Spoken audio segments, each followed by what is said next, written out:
感谢欢迎，现在就来罗平赏花的充电，鲁达达鲁进击主流，著名网黄居居的充电，还右边粉丝充电，非常感谢。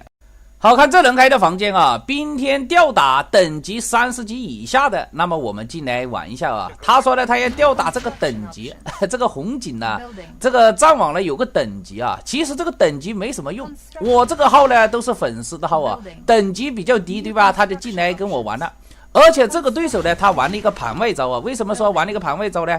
因为呢，他开局一出来选了一个左下角的位置。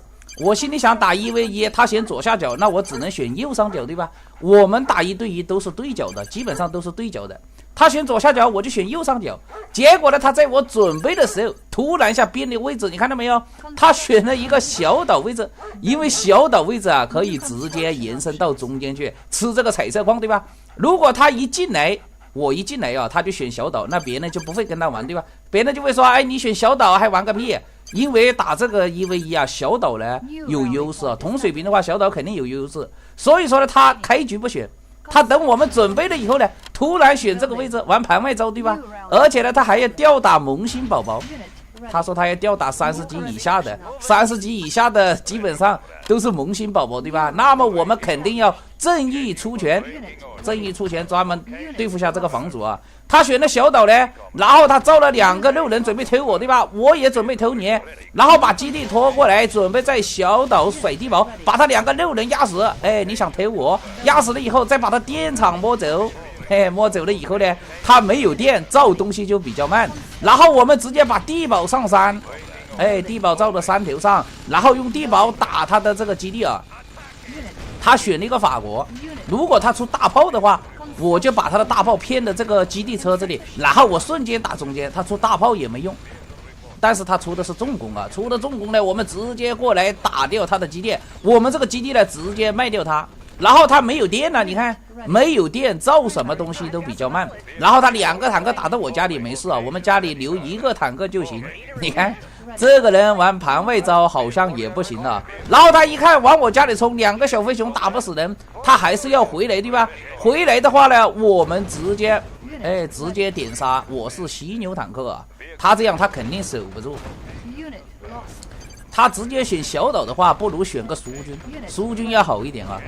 这个盟军呢，他这个不造大炮出重工肯定是不行的呀。然后我们直接把他这个东西整掉，把地堡整掉，他就没了。而且这个对手呢非常搞笑啊，等一下到后面你们就知道了。打完了以后呢，第2盘我就不直接选右上角了，我直接选这个下面来，因为他开局啊。他选的是其他位置，等我准备了以后，他突然换成小岛位置，所以说呢，我干脆直接选的这个3号位。这个3号位离小岛比较近，我一上来呢，我就直接爆30个兵。在右上角爆兵来不及啊，在这个下面爆兵我就来得及了，对吧？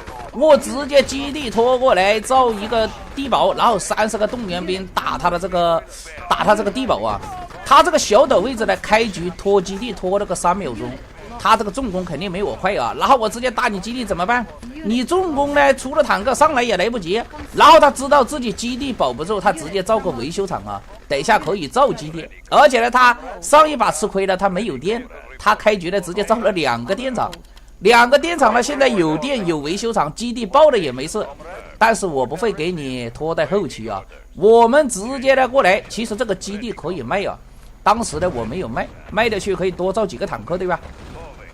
然后我们直接压过来，把他的兵压掉他的兵，点他的坦克，他用牛车扛伤害，用牛车扛伤害就打死你的牛车。我的坦克没了没关系，我有这么多好兄弟，你压我的兵，我上开2个3星好兄弟，哒，你看他没牛了，没有钱了，然后我们再上开，你看又升了一个3星大兵，然后这个人就守不住了，对吧？玩盘外招，还要吊打30级以下的。吊打萌新宝宝，我们直接把他带走啊！本来打完这一盘呢，我就不跟他玩了，对吧？但是这个人呢，他就开始打字了啊！他就说呢，你不要造大兵啊，你造这么多大兵多没意思啊，对吧？然后你看他打字了啊，他说呢，不要来得太早，叫我不要来得太早。然后我打了一个问号，对吧？然后他又说，你不要用大兵。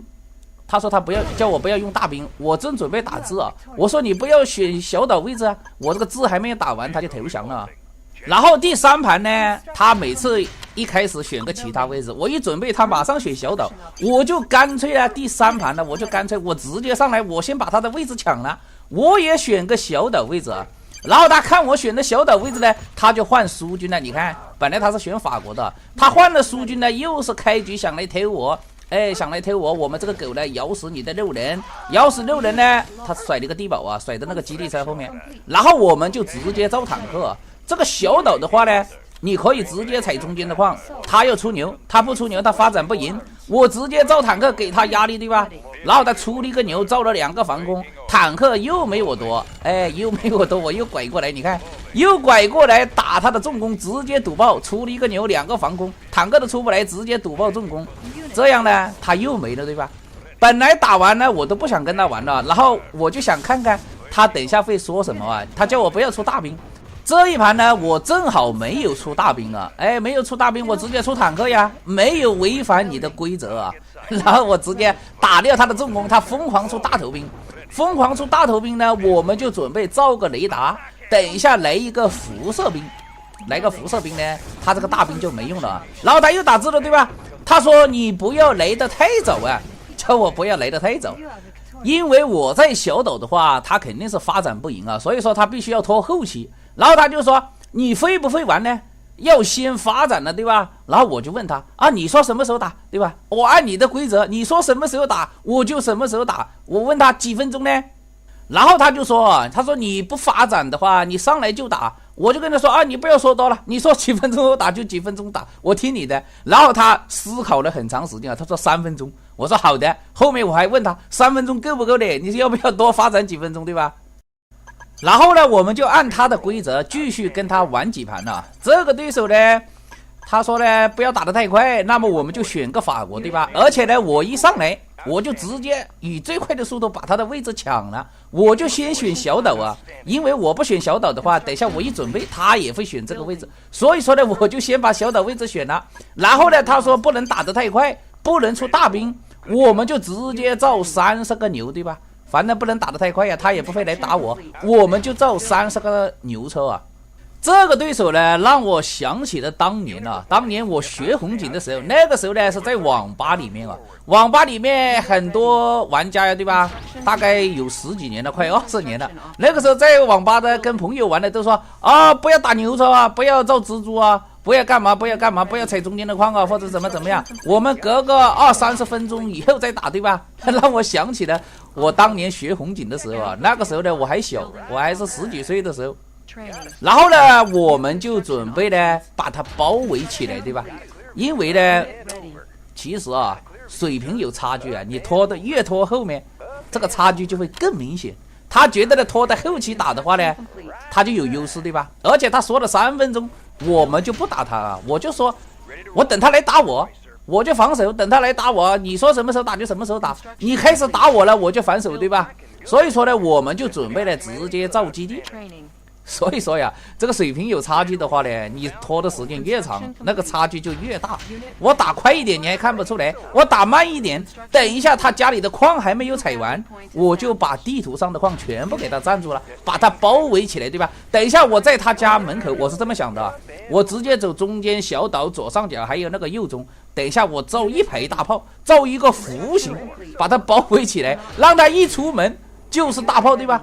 这样呢是不是挺好玩的呀？我觉得这样挺好玩的。然后在这里先摆一个大炮，中间摆一个大炮，然后我们先造基地啊，因为基地越多呢，我们发展越快。你看这才几分钟你就开始动手了，你这个是不是打得有一点早呢？他看到我发展太快了，他忍不住了啊，忍不住了开始来打我。我们造一点飞行兵，我们这个是被迫防守啊，我没打他，对吧？我们被迫防守，然后在这里出个基地，打开造矿场，然后这里再打开再出基地啊。我现在有4-5个基地，有了4-5个基地呢，造东西很快的。等一下再造一点啊，有10个基地，等一下我们造巨炮，1秒钟造一个，直接把它包围起来就行了。你看他看到我造了很多飞行兵，直接在家里造一点防空炮啊，然后把基地拖到这里来，再把基地拖到上面去，你看吧，他发展也发展不赢了，我都已经占到了地图上所有的矿啊，这个左下角的矿全部是我的，左上角也是我的，对吧？就差右下角了。等一下我们拖个基地拖到右下角来，拖到右下角来，在这里卡一排大炮，这地图上的矿都是我的呀。等一下我们再造高科技，出闪电风暴，出这个超时空啊。然后这个对手你看吧，你说拖后期这才几分钟，你就快要被我包围了呀。然后我们在这里造一个高科技啊，等一下他打完以后呢，他又找了一个借口啊，所以说跟这个对手玩呢，我觉得他挺搞笑的。本来这一期视频呢，我是不想发出来的，因为他的水平不怎么样。但是呢，我觉得这一期视频啊，有一点搞笑。这个对手呢，他一直强烈要求我不要这样，不要那样，按他的规则，对吧？那我就只能满足下他。你看我发展的，他就投降了。投降了以后呢，我又进他的房间啊，然后他一句话都不说。他为什么不说呢？因为他前面找的那些理由，我都是按照他的规则打，他没有打赢。没有打赢呢，这一盘他一进去，他就以最快的速度先把小岛抢了。之前的前2-3盘他都不选小岛啊，他就选个其他位置。等你准备了以后，他马上选小岛。所以说这一盘呢，他就直接选小岛，因为前2盘我是在小岛啊。然后他选了小岛以后呢，他马上就打字。他说呢，现在规则变了，想怎么打就怎么打了，不拖后期了，不拖的几分钟后了。因为这一盘他在小岛，对吧？他在小岛，他可以直接踩中间的话，你看他直接出坦克。你这个你要变规则，你得提前给我说呀。然后他等重工好了，准备造坦克，我造了30个牛车，他就说现在规则变了，想怎么打就怎么打。你看这个人直接出坦克来打我，没事，我们直接造一个坦克防守。造一个坦克防守，先把他这个坦克打掉啊，然后我们把这个牛车拖下来。这个人的水平啊，其实不怎么样。我就算按他的规则，他说怎么打就怎么打，他说打快就打快，打慢就打慢，我觉得他一样是打不赢我。然后他坦克过来，我们直接用坦克点他的坦克，再把下面的矿打一打，然后在下面放一个矿场。这个对手呢，出了2个坦克以后呢，感觉我也在造坦克，他打不进来以后，他就开始出牛了。这你说要打快了，你又开始出牛了，那我造5个坦克不是白造的？干脆的我5个坦克送掉，直接冲过来把他重工换掉啊！他现在有5个牛在中间采矿啊，我们先把他重工换掉。反正我这个坦克留的没什么用，我就不准备出坦克。我造5个坦克呢，就是为了防守啊。既然他没坦克，就把坦克送了。然后呢，我们继续出大炮，等一下呢，继续出基地车啊。把这个基地车呢，等一下又把它困在中间，对吧？他选的小岛，这个第几盘来着？反正我一进来，他马上明牌了，选个小岛位置。他还是有点不太服气啊，因为前2盘呢，我是在小岛，这个小岛呢确实有一点优势啊。但你在小岛也不怕呀，你在小岛你踩到中间的矿，非常有钱。然后呢，他就疯狂的出飞行兵啊，因为这个水平有差距的新手啊，他出很多飞行兵加飞机，我估计等一下有可能会来换我基地啊。换我基地的话，我们提前呢造一个维修厂。我造个维修厂，等一下你换我基地，我还可以造基地，我们就造防空车加防空炮。等一下呢，把基地拖到那个左下角去啊，等一下造2个基地，拖到左下角，拖到右上角。农村包围城市，对吧？中间相当是城市，有彩色矿。等一下我们就把它困在中间，让它一出门，满地图上都是大炮，这样玩呢特别享受，对吧？然后这个对手呢钱比较多，他又开始造一点坦克了。造坦克呢，我们就造一点飞行兵，我们就不造小飞熊了，我们就有飞行兵加巨炮防守。你飞行兵来，我们有防空车啊。然后他延伸到小岛那个家里的矿了啊。我们在这个地方呢，等一下还得再放个大炮。这个地方怕他走他冲上来啊，因为我没坦克。然后他的飞行兵呢开始绕后了，看到没有？绕后了，我们发现了，提前防空车过来拦截。先在这里摆一个大炮，再造防空。然后飞行兵过来，有可能想换我的基地。你看这个人呢根本不怎么会玩，对吧？他直接冲过来，我们飞行兵啊，不是我们防空车直接把他飞行兵全部打完。飞行兵全部死光了。他现在钱很多，中间呢有60600的矿啊，但是我已经有3个基地了，3个基地呢他发展不赢了啊。所以说这期视频呢不是看我跟他比技术啊，因为这个人的水平就是个新手，我主要是觉得这个人比较搞笑，对吧？跟他玩一玩还是挺有意思的。然后呢，他直接来一个偷，你看到没有？来了一个偷，要想偷我的基地，我们把基地收起来，甩一个大炮，点死6人。他想偷了我的建筑呢，在我家里甩大炮啊。反正我看到这个对手，就想起了当年我10几岁开始学红警，在网吧的时候，跟那些大叔啊，还有那些同学呀，对吧？都是这样商量着打。哎，你不要打我这个，不要造那个，不要造这个，我们20分钟以后再打，30分钟以后再打。我估计很多粉丝们呢也有这种经历啊。然后你看他坦克想打我，我山头上是巨炮，又有飞行兵，我现在有3个基地，造东西很快，再拖2个牛车到下面采矿，然后再把基地呢拖到左下角去啊。哎，你来呀！反正呢，我是不变应万变。你采我的矿，我直接甩大炮，飞行兵打你的牛。他中间的矿一采完，等一下就没钱了。哎，你看，直接受不了投降了，对吧？投降了以后，我又问他，我又进他的房间，我说又咋了呀？你怎么又跑了呀？我不是按你的规则，对吧？你不是说发展一伙吗？然后他就说，他说你建造了太多的基地。我说不是你说的要发展一伙吗？发展一伙，我多造几个基地啊？他说打不完呢。